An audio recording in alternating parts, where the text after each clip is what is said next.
Hi, I'm Connie Vandeman Jeffrey, and this is All God's People Special Edition. As the churches and schools across the 5 states of the Pacific Union have grappled with how best to respond to the rapidly changing circumstances that surround the coronavirus pandemic, the leadership of the Pacific Union Office of Education has been busy keeping informed about the vastly differing policies and executive orders impacting our various communities, supporting the local conference education departments, and providing counsel and direction for school leadership in whatever way they can.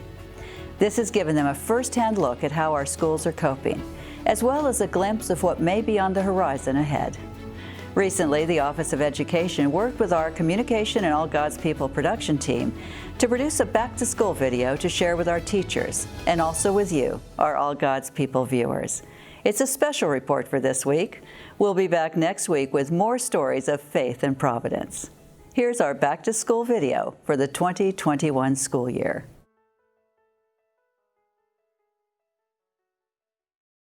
I have learned that my innate ability to plan in the long range is terribly useless. I have learned instead that there is much to be said for living in the present. None of us would ever have guessed that this would have been like this. Who would have guessed what we would have ever had to really do? But we've been forced to do that. And so we've learned to adapt, and we've done it. We've found ways to make it work. When life as we knew it shut down in March, what was incredibly inspirational to me was that the teachers immediately kicked into an alternative mode. They stand up, they move forward, and they focus on the fact that they are there to educate students. They are there to share Jesus with the students that they interact with. And there is nothing that can stop them from doing that. No pandemic, no orders to stay home, not even masks, not the thought of having to use hand sanitizer every 10 minutes. Nothing stops them from their mission of sharing Jesus with their students. I see their determination, their commitment, the energy, and also the courage to make things happen and not to give up. They have come up to the point where they know that they can try something and that it can work. This is a lot of determination. Flexibility is important, so for us to support them and see that whatever they're going to try, we're going to be here behind. We want to see how it works because it's new to the teachers as well as to the parents. Our teachers, I believe, inspire greatness in their students. And they not only teach content, but they teach the students about themselves.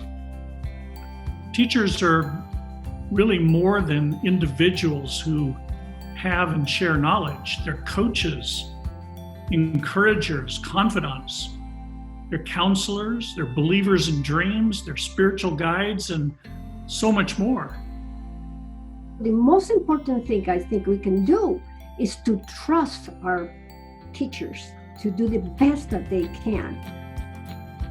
Get out of the way and let them work because you trust them. Let them work. They are creative. They have commitment. They have courage. They have their love for the students. They want to see these students succeed, just like the parents want to succeed.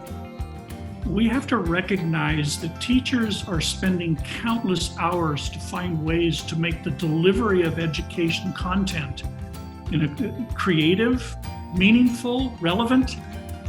And it's not easy when they don't have an opportunity to provide a direct face-to-face instruction. And so now more than ever, we need to rally beside our teachers and show them our care and support. You know, with the many challenges of remote learning, it's vitally important that we tell them regularly how much we appreciate them and all that they're doing for our students. And no doubt our teachers are tired. We need to allow them their personal time in order to rejuvenate their energies, to be able to rebuild and repair themselves. I'm really proud of them for sticking with it and for working with their directors and working with their conferences and making the best out of a situation that they were uncertain of and had never experienced before in their lifetime.